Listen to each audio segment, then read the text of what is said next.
Hello বন্ধুরা, welcome to my page. তো dear friends, দেখো আরেকটা নতুন রেসিপি নিয়ে চলে আসলাম। কে খেয়েছো জানি না, আমি তো এই সেকেন্ডবার ট্রাই করছি। এটা হলো সোয়াবিনের কোপ্তা বানাবো। তো আলু সেদ্ধ করে নিয়েছি, এখানে নুন, হলুদ, কাঁচা লঙ্কা, জিরা, তারপর চাট মশলা, বেসন, হ্যাঁ, হলুদ গুঁড়ো, লঙ্কার গুঁড়ো, জিরের গুঁড়ো সব দিয়ে এটাকে এখন আমি এই আলু দিয়ে বেসন দিয়ে পেস্ট করব।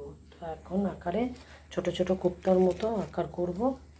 আর গ্রেভি বানাবো। গ্রেভিটা হলো এই আদা রসুন, টমেটো নিয়েছি, একটা কাঁচা লঙ্কা দেব। তো এই পেস্ট করে নেব।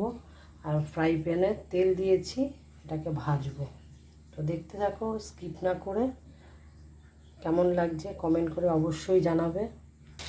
এরকম টিকিয়ার মতো করা হয়েছে, এখন এগুলো নামিয়ে নেব।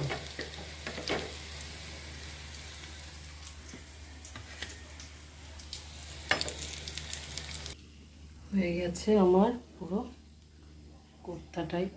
এবার তেল দেব।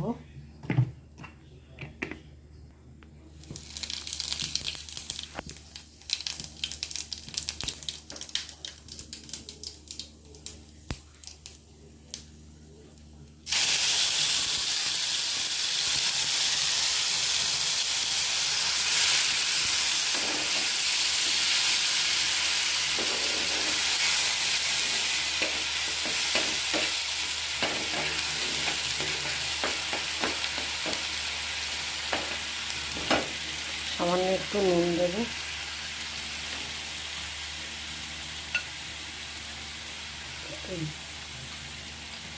হলুদের গুঁড়ো, একটু জিরের গুঁড়ো, একটু লঙ্কার গুঁড়ো।